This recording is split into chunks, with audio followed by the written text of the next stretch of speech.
रोते हुए राम ने कहा, माँ, दुनिया में कोई भी माँ अपनी बेटी का नाम कैकेयी नहीं रखेगी, इतनी अपयस्कों पर ताला से आई। माँ ने कहा, बेटा, दुनिया माँ कहे क्या ना कहे, राम तो माँ कहेगा ना। दुनिया से माँ की कोई आवश्यकता नहीं है, तू मेरी माँ कहते रहना, मेरी जीवन की कोई कैकेयी का बहुत अद्भुत चरित्र है साहब। और कैकेयी के लिए श्राप ही क्यों लगा? इस श्राप था कैकेयी के। आनंद रामायण में एक बार देवता दान मांगने आए। रामायण में इसमें तो नहीं है, लेकिन आनंद रामायण में वाल्मीकि ने दिया।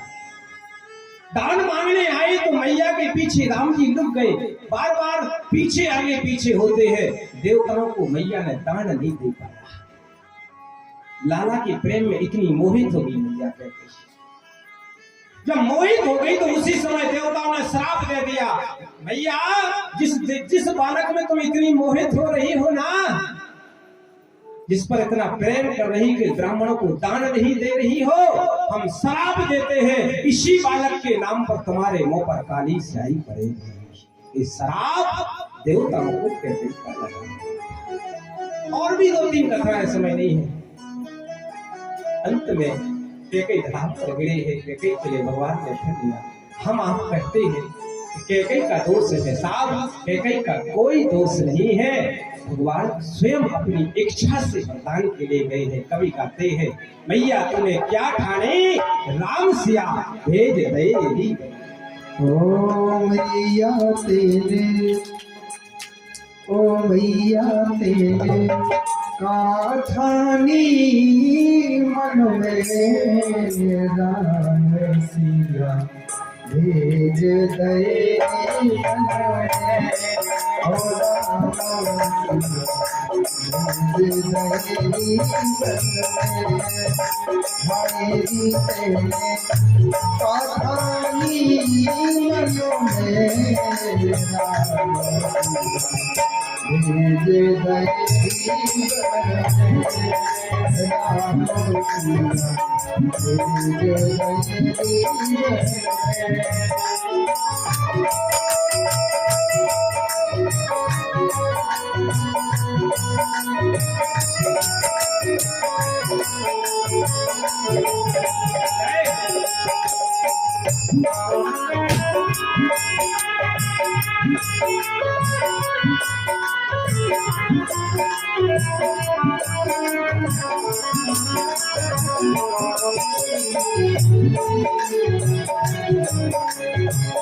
जगती घर तो तेरा ही जायो, जगती घर तेरा ही जायो, तेरी करनी देख न जायो, तेरी करनी जगती घर तेरा ही जायो, तेरी करनी देख न जायो, अपना पद तूने खुद ही गमायो, अपना पद तूने खुद ही गमायो, भरत की नजरों में भेज गए जीवन में, और राम सिया भेज गए जीवन में।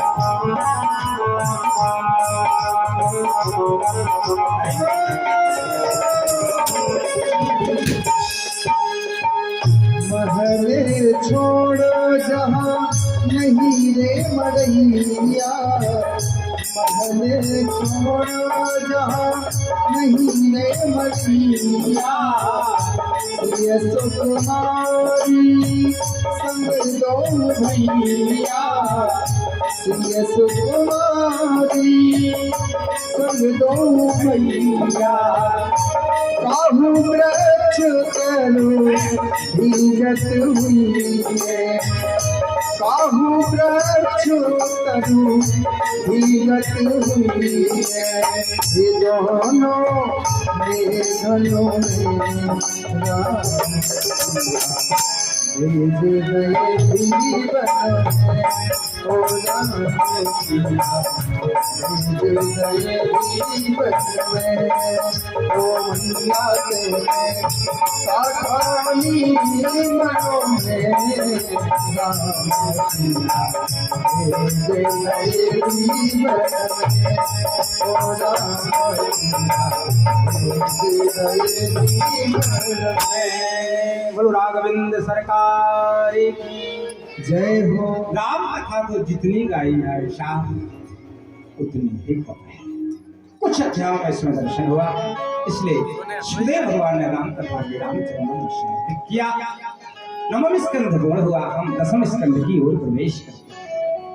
कथितो वंश विस्तारो भवता सोमजोर्यो वंशानां चरितम् भूतम्।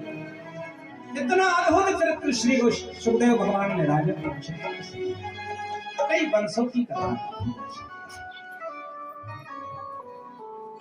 सूझी गई थी। देखिए, हम आप लोग कहते हैं कि ध्रुवी से के कहने से राम जी ने सीता को वन में जाकर भेजा। भाष्य रामायण कहती है, आनंद रामायण कहती है और वाल्मीकि रामायण। दो तोता तोते की कथा थी है जनकपुर की। एक तोती बोली कि राम जी का सीता जी का विवाह राम जी के साथ होगा, राम जी के साथ होगा। एक बात जब सखियों को मालूम चली, सखी जाकर के जनक नंदिनी से जनक नंदिनी में तोते को उस समय गर्भस्थ थी, तोता को भी पकड़ लिया, बंद कर दिया। तोता ने बहुत प्रयास किया, छोड़ दीजिए देवी मैया, छोड़ दीजिए, तुम्हारा विवाह होगा। सीता जी बोली नहीं, तभी छोड़ा जाएगा जब विवाह संपन्न हो जाएगा। उस समय तोता की पत्नी गर्भस्थ थी। देखिए, गर्भस्थ अवस्था में सास ससुर परिवार वाले पत्नी की देखभाल करे न करे, लेकिन पति को अवश्य करना चाहिए। मानस उपदेश तोती गर्भवती थी। उसी समय उसने श्राप दे दिया, हम श्राप देते हैं, जैसे गर्भस्थ अवस्था में तुमने मेरे पति का पिछोड़ हुआ, गर्भस्थ तुम भी हो गई मां, तो तुम्हारा भी पति तुम्हें जंगल में छोड़ देगा। एक श्राप लगा हुआ था। एक प्रमाण भाष्य रामायण सुनिए। भाष्य रामायण कहते हैं, अपनी तुलसीकृत रामायण कहती है कि जब लंका में राम ने रावण पर विजय श्री प्राप्त करी, उस समय कथा आती है दशरथ प्रकट हुए और दशरथ जी बिना पुत्र के शोक की अवस्था में मर गए, इसलिए कुछ आयु का हिस्सा बचा। इसलिए दशरथ जी बोले, राम हम अपनी आयु हम तुम्हें प्रदान करते हैं, क्योंकि त्रेता आयु में मनुष्य की आयु केवल 10,000 वर्ष की ध्यान से। राम जी 10,000 अपनी आयु को बिता चुके, उसके बाद दशरथ जी की आयु लगने वाली थी। राम तो मर्यादा पुरुषोत्तम राम ने समझी, यदि हम सीता के साथ भोग करेंगे तो यहाँ पुत्रवधू का दोष लग जाएगा, इसलिए सीता का परित्याग प्रातः काल ही लक्ष्मण जी के माध्यम से हुआ। एक भाष्य रामायण और तुलसीकृत रामायण दर्शन कराती है। राम कथा तो बहुत अद्भुत है। साफ चंद्रवंश की कथा का वर्णन किया। इसी में बृहस्पति हुए, उनकी पत्नी तारा हुई और उन्होंने अपने बल से अपने घर रखा। अंत में गुरु जी की पत्नी को पुत्र छुड़वाया गया, उससे पुत्र का जो जन्म हुआ उसका नाम हुआ बुद्ध। इसी वंश में परशुराम हुए। परशुराम जी महाराज ने की रास पृथ्वी को विहीन कर दिया। इसी में मंजले भैया की कथा का भी दर्शन होता है। कथा संस्कार में मंजले को क्यों नहीं लगाया गया? इसी में याति सरयाति व्याति कृति राजाओं का भी दर्शन हुआ। पहले जमाने में ऐसा होता था कि पुत्र अपने पिता को ही आयु दे देता। इनने भी अपने आयु अपने पुत्रों को पिता को प्रदान की यह कृति। 100 वर्ष तक जब भोग किया, मन में गिलानी हो गई, ओहो लोग क्या कहेंगे, कितने कामस्थ थे कि पिता की पुत्रों की आयु लेकर के भी भोग करने लगे। अंत में वह पुत्र को अपनी आयु वापस कर दी। सूजी भगवान कहते हैं आगे चल करके अमृत देवित शुक्राचार्य की देवयानी और शर्मिष्ठा की कथा का भी दर्शन होता है। काशी पुत्र हुए, इसी में चल करके पुरु नाम के राजा की भी कथा। पुरु नाम के राजा के बाद दुष्यंत नाम के राजा की कथा आई। दुष्यंत नाम के बाद में महाराज भरत की कथा आई। इस भारत में 3 भरत हुए हैं, एक तो राम भरत, एक जड़ भरत और तीसरे भरत का दर्शन जो दिया जो महान योगी के रूप में दर्शन होता शकुंतला नंदन। 3 भरत हुए इस भारत। इस लिखा है भागवत जी में, इस देश का नाम पहले अजनाब था, मुस्लिम संस्कृति में। जब भारत में ऐसे भरत जैसे संत प्रकट हुए जिनने धर्म की मर्यादा को स्थापित कर दिया, योग से द्वारा, भक्ति के द्वारा, प्रेम के द्वारा, तो इस देश का नाम भारत हो गया। पहले इस देश का नाम अजनाब था। दुष्यंत हुए, भरत हुए और इसी में रंती देव नाम के राजा। क्षत्रिय राजा थे, राजा के काल में अकाल पड़ गया साहब, और ऐसा काल पड़ा 27 दिन बीत गए, अन्न पानी सब चला गया। धीरे धीरे मरने लगे। 27 दिन राजा को बीत गए, 28वां दिन आया, राजा को भी अन्न नहीं मिला। किसी जलाशय के पास पहुंचे, थोड़ा सा अंजलि में जल लेने को, पीने को विचार कर रहे थे, क्योंकि जल के बिना प्राण निकल जाए। अल्लाह नहीं करी, केवल 5 मिनट की कथा और रह गई। बैठे शांति से।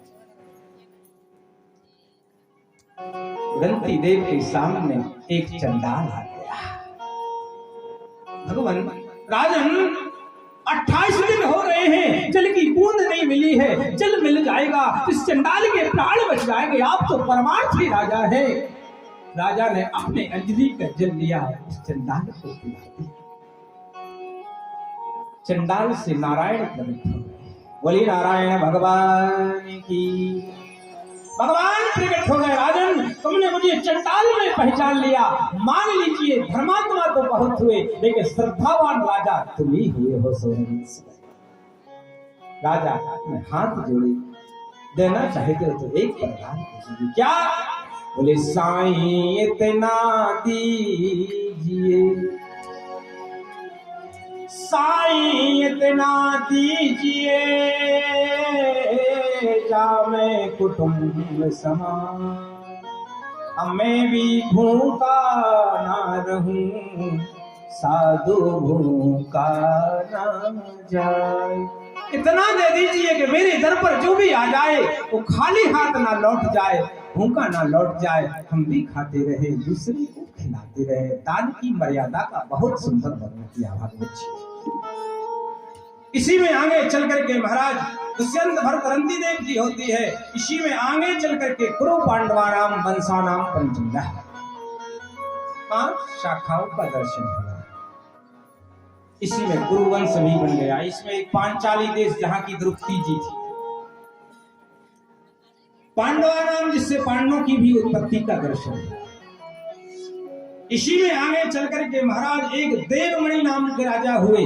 देवमणि नाम की राजा की 2 पत्नी थी, और 2 पत्नी, एक अर्जन्या और एक का नाम था पर्जन्या। 2 धर्मात्मा थे। अर्जन्या और पर्जन्या दोनों थे, दोनों पत्नियां थी।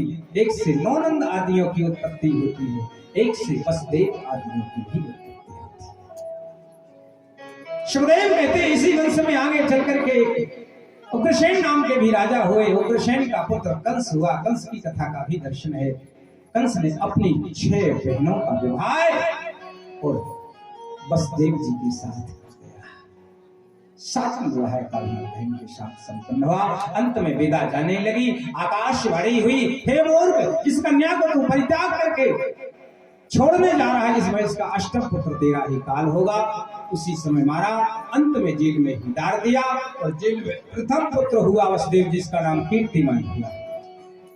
पहला हुआ, दूसरा हुआ, तीसरा हुआ, चौथा हुआ, ऐसे करते करते 6 बालकों का वध कर दिया। साथ में श्री बलराम भगवान प्रकट होते। बोलो बोलो बलभद्र भगवान की जय हो। बलभद्र जी भगवान ने झांकी सजाई गई है, वो तैयार रखिएगा। वसुदेव जी महाराज बोले, वसुदेव जी की झांकी बनाई गई है, वो मेनपानी से हमारे बलवंत पटेल जी आए हैं, वो वसुदेव जी की झांकी का हम आपको गोपाल के रूप में दर्शन होगा। आप लोग थोड़ी सी जगह खाली रखिएगा। ये वहां से निकलते हैं हम लोग, थोड़ी थोड़ी माताओं से अनुरोध है कि एक गैल बना दीजिए, जो कार्य करता है गैल की व्यवस्था बना करके रखे, और कोई उठेगा नहीं, अपने जगह पर बैठ करके आनंद लेंगे। 10-20 मिनट आज कथा ज्यादा हो जाएगी, क्षमा करें, मैं जानता हूँ आज बाहर के काफी श्रोता है, कछु सागर से भी पधारे, कछु बेनपानी से पधारे थे, कछु पथरिया क्षेत्र से भी थे, बढ़ाने के भी थे, काफी कई गांव से आए हैं। थोड़ा समय हो जाएगा, हम 10-20 मिनट समय आप लोगों से मांगना चाहते हैं। कार्यकर्ता सेवा की व्यवस्था लगिएगा।